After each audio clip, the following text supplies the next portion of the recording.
I've been involved in the farm pretty well as long as I can remember, from about the age of 5, probably working from about 15, so now I'm 55, so that's 40 years, I suppose. In fact, I can remember this being in a corn trailer in this field when I was a kid. Sort of used to sit in the corn trailers and stuff. That's about 1964, so I've been about 6 then, so a long time anyway. The original cows, I suppose, I got from my dad, so they've all kind of gone on from there. He originally had Ayrshires, and we've changed breed many times over the years, and it's evolved to what we have now. The herd we have at the moment is a mixed breed herd. The purpose of that is that my sort of feeling is that a cow produces milk and beef, and to do that you need a cow that when crossed with a beef breed will produce a good quality animal that can be fattened for beef, as well as producing a reasonable quantity and quality of milk. If you use a dedicated dairy breed for this, generally the bull calf, which is a byproduct of the milking activity, is usually pretty useless for beef production. So we haven't pursued that line. I think well-managed cows have a better life. So good husbandry leads to better animal welfare and, I suppose, happier cows. And a cow is happiest when it's fulfilling, I suppose, its natural characteristics, which in a large part is living in a field and eating grass and reproducing in an unimpaired way. So well-managed cows in a well-managed system have a better life. My really big interest is improving the condition of the soil. So, and that's largely involved with raising organic matters of the soil.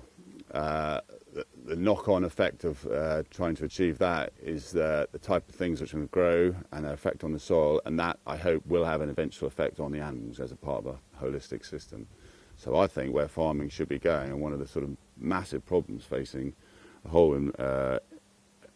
agricultural industry, which hasn't really manifested itself yet, is the declining organic content of soils, and it's their effect on moisture retention and flooding and global warming, and I think it's a massive area in which things can be improved. So that's where my interest is at the moment, and I think that will lead to better animals. So, for example, I hope to be housing very few animals in the winter in a few years, due to our grassland management and getting soils in better conditions where they can carry animals in the winter, this type of thing, and having forage that's out in the field for the animals all the year round. So that that also has a massive effect in terms of you making less silage, using less fossil fuel, storing less waste, slurry, less ammonia going off in the atmosphere, nitrous oxide. It's just a whole part of a whole great big package, which is I suppose I'm moving away from. I mean, a lot of people just think I'm completely bonkers when I turned some cows into a field the other day, and they were, the chicory and cocksfoot and stuff was this high, you couldn't see them. And you saw these cows, actually rather interestingly, eating this chicory.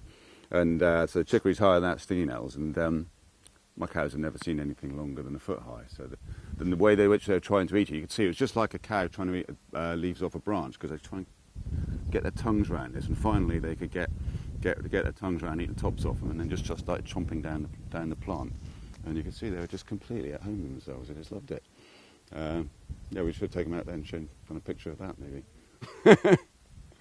The value of a product is not just about what it tastes like and its material thing. It's what it embodies in the sense of where it comes from, what its effects are. So things have a holistic component, I suppose, which may not be in its taste or its packaging or any of those things, but it is embodied in some way or other.